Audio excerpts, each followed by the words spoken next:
Okay, friends, ready for chapter 9. Hold on, sorry. Cat. All right. After 3 weeks of day camp, my favorite activity is still pottery. Mouse, Russ Bindle, and Sam Sweeney agree. The 4 of us haven't switched activities yet, even though we were supposed to try something new every week. Denise says by the end of the summer we should each have a really good bowl to take home with us. My mother is not as happy about pottery as I am. This is because I come home covered with clay every day. It even gets in my hair and ears. The only bad things about pottery are I have to put up with a lot of shampoos, and Mom is always chasing me with the Q-tips. Russ Bindle's mother runs the camp office. She's pretty nice. Russ looks just like her.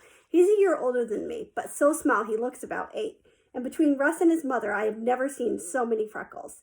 Sam Sweeney reminds me of Peter Hatcher. He thinks he knows everything.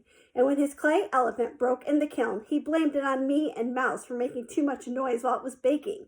Denise told him it wasn't anybody's fault, and maybe he left too many cracks in his elephant, because besides breaking in half, one tusk also fell off. Sam is the only one of us who doesn't use the pottery wheel. He's always making animals, and elephants are his favorite. I can't imagine what he does with all his elephants. Mouse and I call him Babar in private. Of course, we can't stay at pottery all day. That's our main activity from 9:30 until lunchtime. After lunch, we're supposed to have a quiet hour. We usually break up into small groups and sit under the trees. Most of our counselors play the guitar and we sing a lot. I've learned some very unusual songs at day camp. One is about Anne Boleyn, who was married to King Henry VIII of England. But when she didn't have any boy babies, she decided she should have her head chopped off. And in this song, she is back haunting King Henry's castle, quote, with her head tucked underneath her arm, unquote.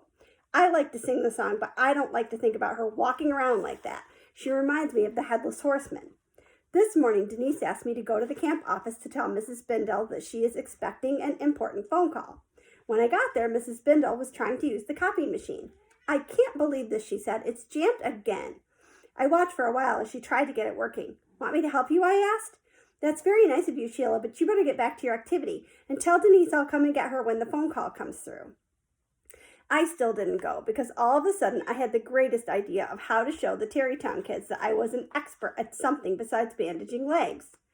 We had a class newspaper last year, I told Mrs. Bindle. I used to run off the copies in the office. Nobody had to help me. I did it all by myself. That must have been very interesting, Mrs. Bindle said. She was trying to pull the jammed paper out of the copier. It was. I could use your computer and copier if we had a camp newspaper, couldn't I? But we don't have a camp newspaper. She had the copier pulled apart now. We should, I said. Should what? She asked. Have a camp newspaper. But we don't.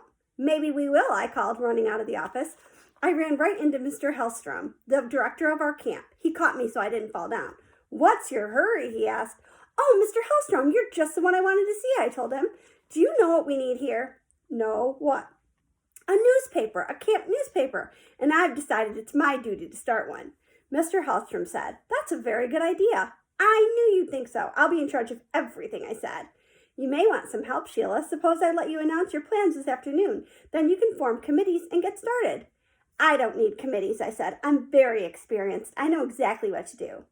Running a newspaper is a big job, Mr. Hellstrom said, and nobody does it alone. I can do it, Mr. Hellstrom. You'll see. I've even got a name picked out.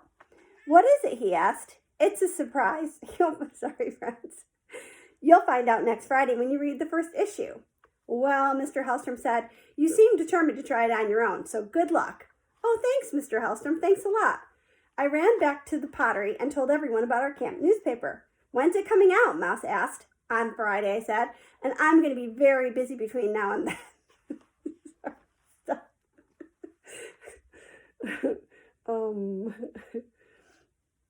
I may have to skip pottery. You know, it's a big job to put out a paper all by yourself. That's what I was thinking, Denise said. What you need is a committee. Maybe you could get a reporter from each group to tell you what's going on. I'll help you, Mouse said. I'd like to be a reporter. I don't need any reporters, I told everyone. I can do it all by myself. But if I'm a reporter, we could work together, Mouse said. We can be a team. It's my idea, and I'm doing everything, I told her. Well, if that's the way you want to be about it, Mouse said. I could tell that Mouse was wishing she had thought up the idea of having a camp newspaper, and Russ and Sam were really surprised that I knew so much about it. Is my mother going to type it into the computer for you, Russ asked. Of course not, I told him. I know how to use a computer. That night, I wrote my first story. I called it Babar Strikes Again. It was all about Sam Sweeney and his clay elephants, but of course I never mentioned him by name. Starting the next morning, I made my rounds of all the activities. I carried my notepad around with me and kept a pencil tucked behind my ear. I jotted down all kinds of interesting things and story ideas, such as Libby the Dancing Skeleton and the real reason Denise goes barefoot. I discovered that at lunch. I was crawling around listening to bits of conversation when I noticed the bottoms of Denise's feet. She was sitting on the grass, leaning against a tree, and the bottoms of her feet pointed up. I don't know how I ever missed seeing them before. They are covered with warts. No wonder she doesn't wear shoes. The next day was very hot, and as I trudged around from activity to activity, I wondered what Mouse, Russ, and Sam were doing at Pottery. I didn't come up with any new story ideas, so I wrote a weather report, arranged a list of do's and don'ts about the camp bus, and made up a crossword puzzle of counselors' names. I offered a prize to the first person to hand it in with all the right names.